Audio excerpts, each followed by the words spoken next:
Salut, abonnez-vous sur Okapi One TV.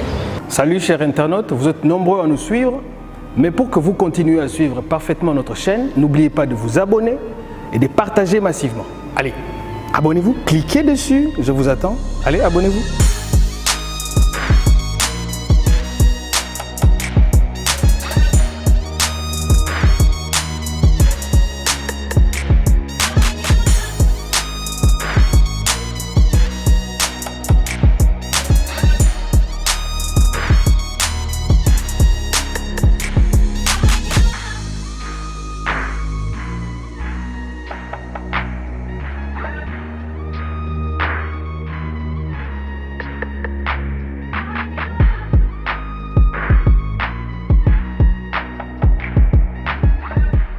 Bienvenue chers fidèles internautes sur votre chaîne Okapi One TV de votre page magazine Veritas.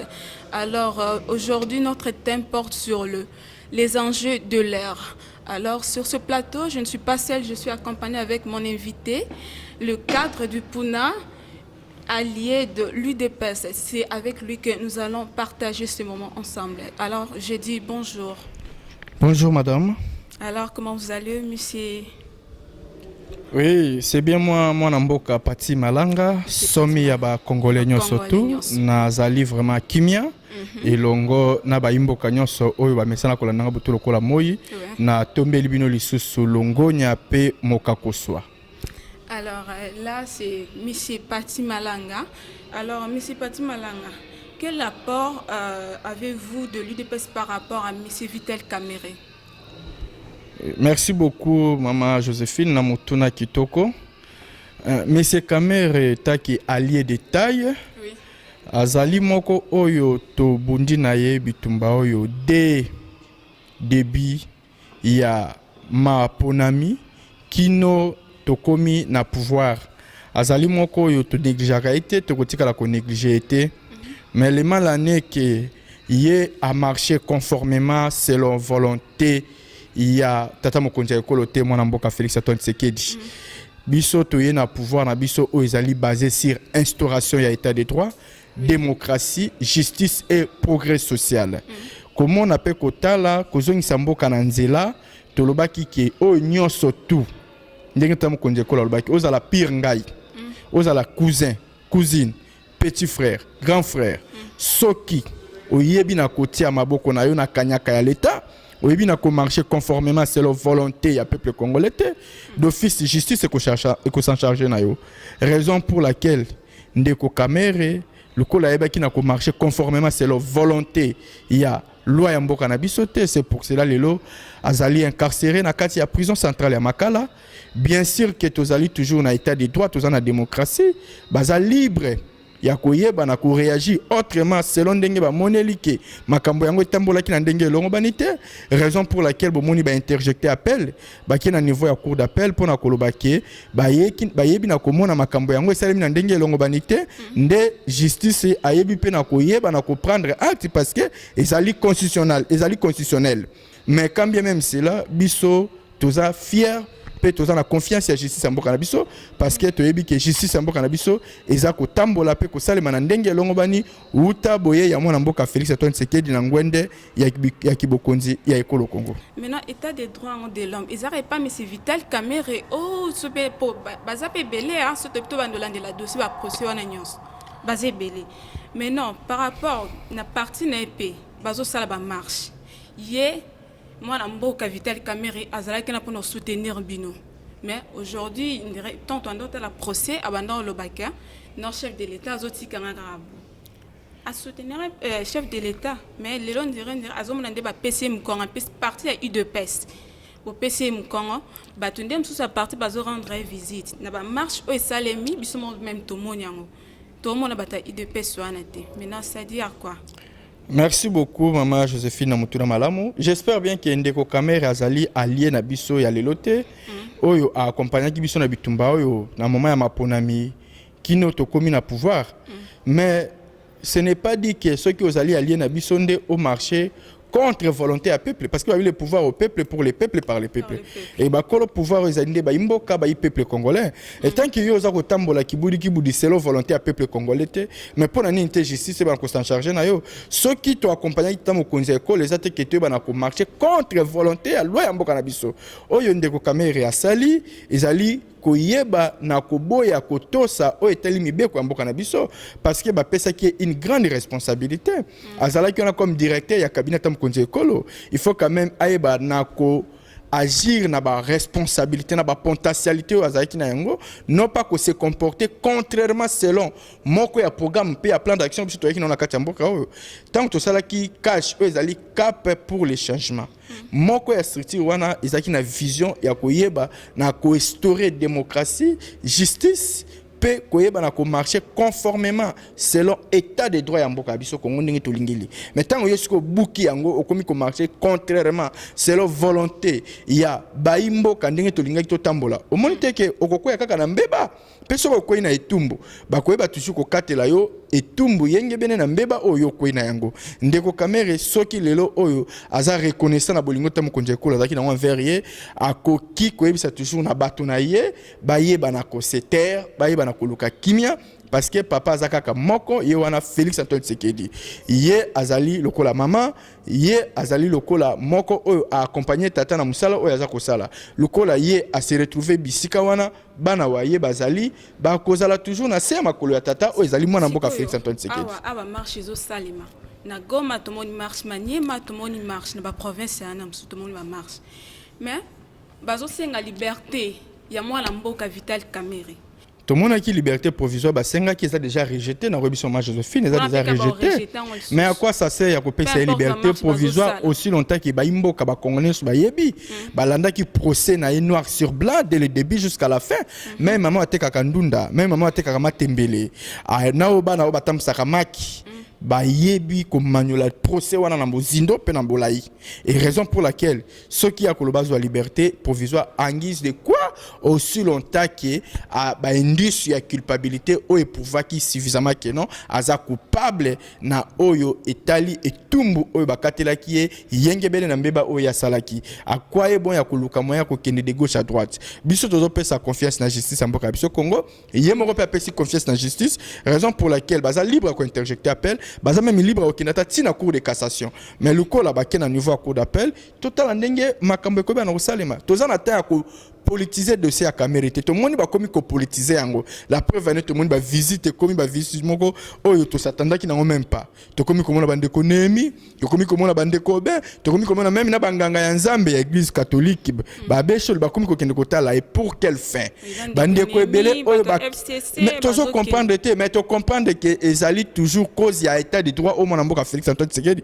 ayena ngwa kati mboka nde comme ko sala ba tebele pasi puisque ko tala batuana bangonde batu babimisa vérité ya 15 millions oyo ezalaka na niveau ya présidence kuna pona makambo ya ba pétrolier ainsi de suite au moins ba pourcentage on etikalaka oyo babengaki yango ma cop o babengaki yango soki mwa ndenge nini mais lelo batu bayana eloko na ba reverser yango eza bandeko wana o bazo kende kotala OK para basango banani babima balata ba kuma ba banderole bozongisa 15 millions banani batsala na ba chapeau banani ba marcha pour na 15 millions ce n'est pas bato catholique lelo oyo basana leçon ni ba pesa biso tomba ki autant de caméra aussi longtemps que bango bato batelemela makambo ya 15 millions lelo oyo ba moni kende ko caméra a commis condamné par rapport même pas à 15 millions mais à makambo ya 57 millions oyo ko ko le bango quelque chose te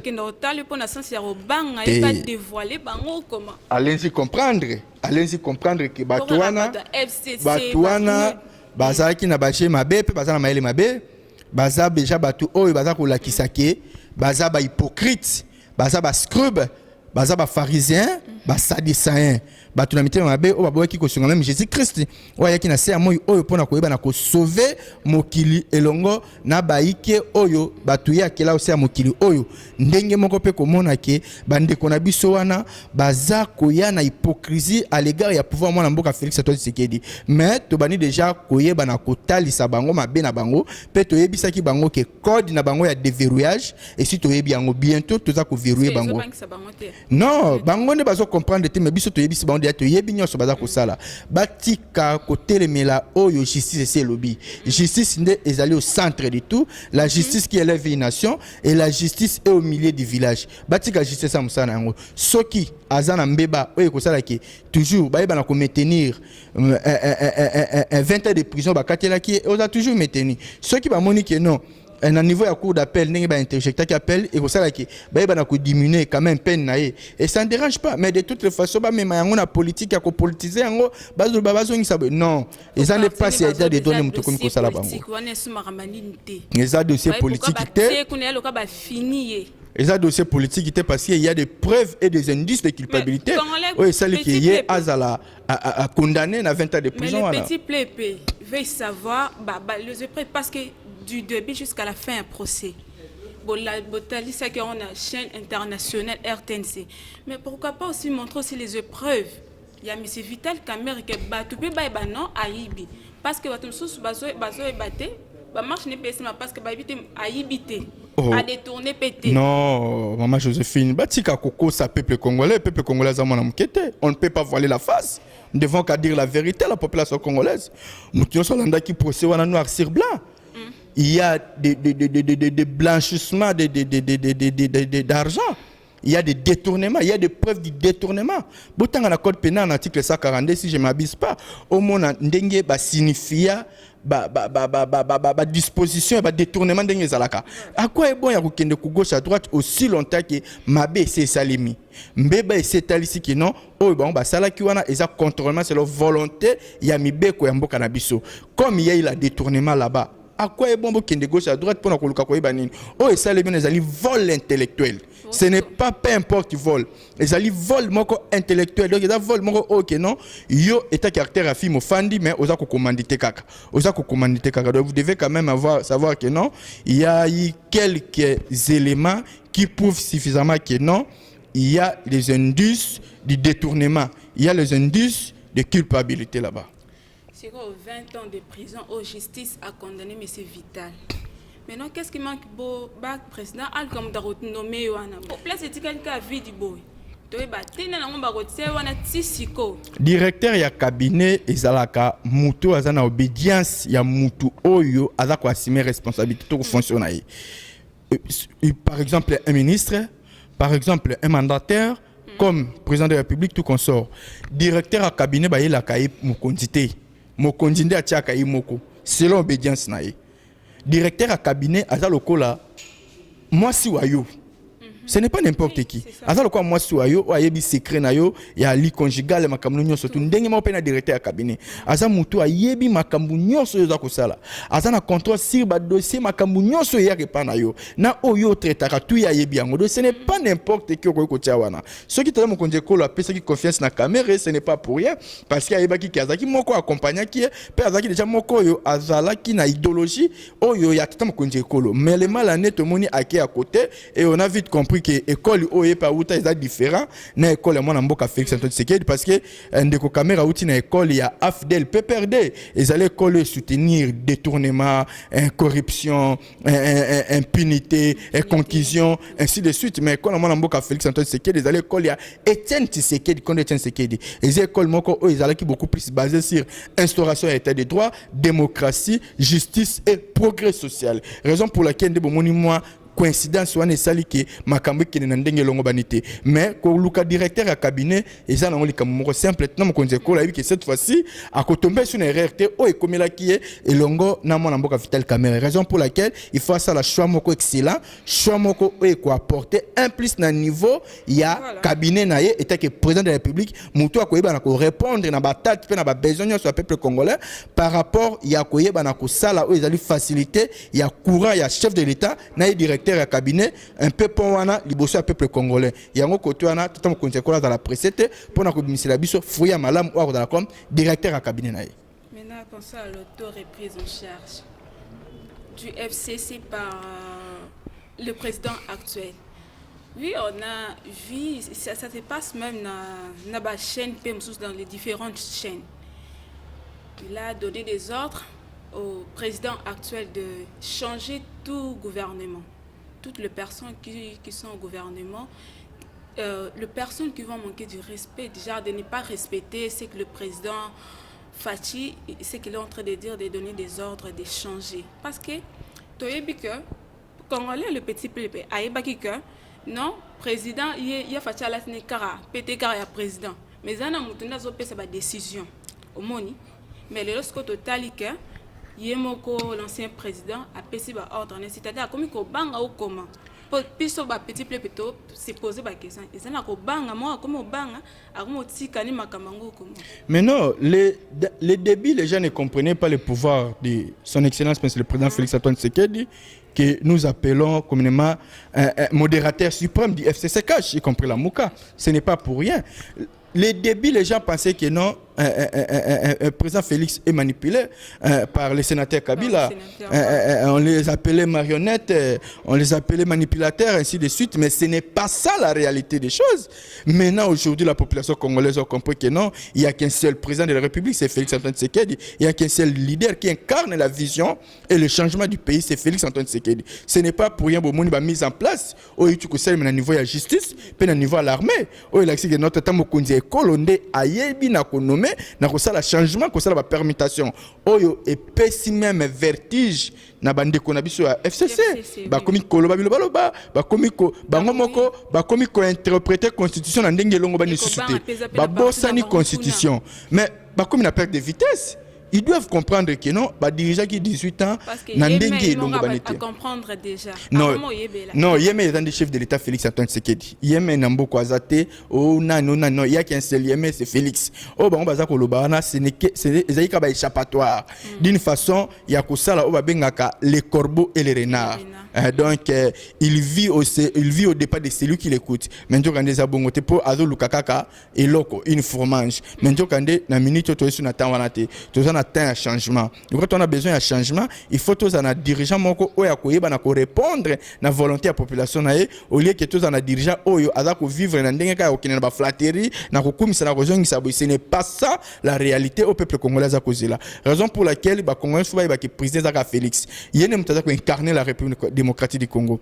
Ndeko un sénateur à vie M. Kabila, il est qu'un seul sénateur à vie afandi na isika na ekuna epai na kimena surtout oyo bato ba okina ngo gauche à droite ba lo bakaba interprétaka non totali tomoni ba nini esalemi kuna na kinga 4 ba désarmé. Bon, likambo ya désarmement ou pas kuna na kinga 4 kuna esalemaki. Bon, likambo ya désarmement ou pas avec beaucoup de militaires. Toza koyoka yango bien sûr ndenge za kolobama malgré tout ça na ba preuve sur le champ mais toyebi ki aza sénateur à vie a ko marcher conformément selon constitution. Ce qui constitution za koloba ki sénateur à vie a dans droit à autant de policiers, d'office va passer un nombre de policiers, on va rediriger.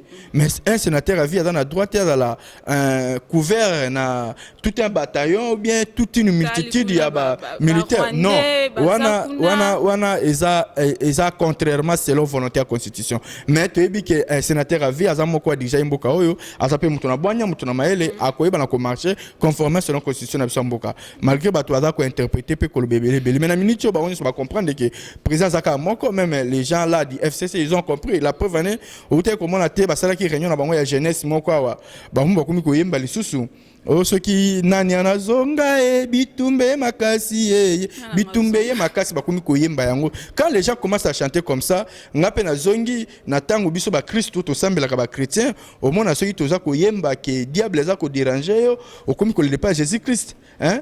Mon akar ki nze mo na linga penze mbona ya bitumbele ki makasi kolonga makasi te o yo nzambe nanga bundela nga na long bitumbele ki makasi donc bango ba komi ko le bitumbele ki makasi allez comprendre que pouvoir za mwana mboka Félix Antoine Tshisekedi mais Félix azana pona mutunyo surtout bango ne bazo luka division baza ba hypocrite baza ba scribe na gouvernement ni basingi faut ba changer wana awa notaka bata IDPST ils appellent dans différents partis comme la Mouka, partie de Franck Diom aussi, bon, pour ici à quoi changer. Non, les chefs de l'État. Non, le chef de l'État il est là pour tout le monde, sauf que tout ça, la coalition. Coalition, ils ont FCC, cash oyo eza kopesa accès ya kosala oyo etali fonctionnement ya gouvernement na ba différentes institutions. Mais quant au chef de l'État, il est libre n'a pas etali quota na ye ya kosala choix na ye même na libanda ya cash. To peka na kati ya cash, ça ne disconvient pas. To moni bande ko Matungulu bazalaki ba Freddy Matungulu azalaki moko ya Lamuka, mais lelo yo akoma numéro 1 kuna na niveau ya BAD ezali Banque africaine de développement, ba pesa une responsabilité grâce à mon mboka Félix Antoine Tshisekedi. To moni pe na mise en place tout que ça na niveau ya justice yawa. Ndenge tatumo konze ko la tu ko nommer na armée pe na justice, na niveau ya justice to moni parmi ba nominé moko wana azali oyo ya parti ya ndeko Jean-Pierre Bemba si je m'abuse pas, il y a MLC mais ayewana na connotation MLCT aende ko servir mboka na niveau magistrature de Félix Azawana ko pesa chance na bayi congolais nyonso bazana bonne voie ko servir mboka. On dit félicitations déjà comme la déjà président pour natala qui on pe na émission ya masolo na député ba comme ko féliciter chef de l'état masuna makamazo sala parmi ba président du monde. Lui, il est cité parmi ces présidents-là. Mais oui, bien sûr, parce que ce n'est pas pour rien qu'il y a la félicité, puisqu'il n'en est seulement, mais 20 ans, il y a un yango, il a dit qu'il y a un 20 ans, il y a un bon changement.